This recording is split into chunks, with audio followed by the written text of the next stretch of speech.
ಬಿಹಾರದಲ್ಲಿ ಕಾಂಗ್ರೆಸ್ಗೆ ಜನರು ತಕ್ಕ ಪಾಠ ಕಲಿಸಿದ್ದಾರೆ. ಕಾಂಗ್ರೆಸ್ಗೆ ಇನ್ನು ಭವಿಷ್ಯ ಇಲ್ಲ ಅನ್ನೋದು ಬಯಲಾಗಿದೆ.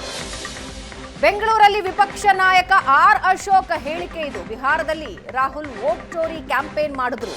ಬಿಹಾರದಲ್ಲೇ ಕಾಂಗ್ರೆಸ್ ಮಕಾಡೆ ಮಲಗಿದೆ.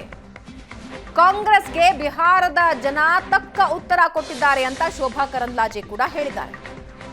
ಗೆದ್ರೆ ಗೆಲುವು ಅಂತಾರೆ, ಸೋತ್ರೆ ವೋಟ್ ಚೋರಿ ಅಂತಾರೆ. ಸಿದ್ದರಾಮಯ್ಯ ಅವರೇ 135 ಸೀಟ್ಗಳನ್ನ ಪಡೆದಿದ್ದು ಹೇಗೆ? ಕಾಂಗ್ರೆಸ್ ವಿರುದ್ಧ ಕೇಂದ್ರ ಸಚಿವೆ ಶೋಭಾ ಕರಂದ್ಲಾಜೆ ವಾಗ್ದಾಳಿ ನಡೆಸಿದ್ದಾರೆ.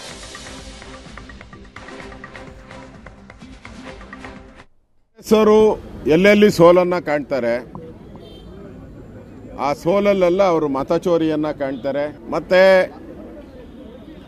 ಏನು ವೋಟರ್ ಲಿಸ್ಟ್ ಅಲ್ಲಿ ಇತ್ತಲ್ಲ SIR, ಅದರಲ್ಲಿ ಸುಮಾರು 40-50 ಲಕ್ಷ ಜನನ ಡಿಲೀಟ್ ಮಾಡಿದ್ದಾರೆ ಅಂತ.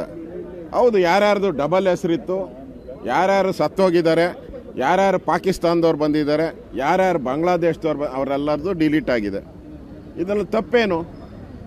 ನಿಮ್ಮ ಪ್ರಾಬ್ಲಮ್ ಇದ್ದರೆ ನಿಮ್ಮ ಏಜೆಂಟು, ಚುನಾವಣಾ ಏಜೆಂಟು ಅವತ್ತೇ ಯಾರಾದರೂ ಹೆಸರು ಡಿಲೀಟ್ ಮಾಡಬೇಕು ಅಂತ ಬಂದಾಗ ನೀವು ಕಂಪ್ಲೇಂಟ್ ಆರಾಮ್ಸೆ ಕೊಡ್ಬೋದಾಯಿತು, ಅಬ್ಜೆಕ್ಷನ್ ಮಾಡ್ಬೋದಾಯಿತು. ಏನು ಮಾಡಿಲ್ಲ.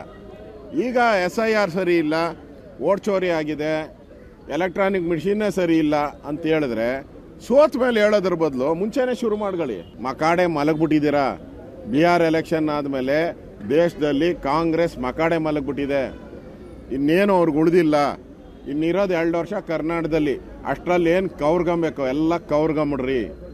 ಅದಾದಮೇಲೆ ದೇಶದಲ್ಲಿ ನಿಮಗೆಲ್ಲೂ ಕೌರಕ್ಕೆ, ನುಂಗಕ್ಕೆ, ಲೂಟಿ ಮಾಡಕ್ಕೆ ಕಾಂಗ್ರೆಸ್ ಅವ್ರಿಗೆ ಎಲ್ಲೂ ಅವಕಾಶ ಸಿಗಲ್ಲ. ಸುಳ್ಳು ಹೇಳೋದಕ್ಕೆ ಒಂದು ಅರ್ಥ ಇರಬೇಕು. ಸುಳ್ಳು ಹೇಳಿದವರಿಗೆ ಸರಿಯಾದ ಪಾಠವನ್ನ ಬಿಹಾರದ ಜನತೆ ಕಲಿಸಿದ್ದಾರೆ. ಮತ್ತು ರಾಹುಲ್ ಗಾಂಧಿ ಎಷ್ಟು ಪಾಲ್ತು ಅನ್ನುವಂಥದ್ದು ಗೊತ್ತಾಗಿದೆ. ಇಷ್ಟೊಂದು ಮಾತಾಡಿ ದೇಶ ವಿದೇಶದಲ್ಲಿ ಅಮೆರಿಕ ಎಲ್ಲೆಲ್ಲೋ ಹೋಗಿ ಮಾತಾಡಿ SIR ಅಂತ ಕೂಗಾಡಿ ಇವತ್ತು 4 ಸೀಟ್ಗೆ ಅಲ್ಲಿಯ ಜನ ಇಳಿಸಿದ್ದಾರೆ. ಇದು ಅವರಿಗೆ ಪಾಠ.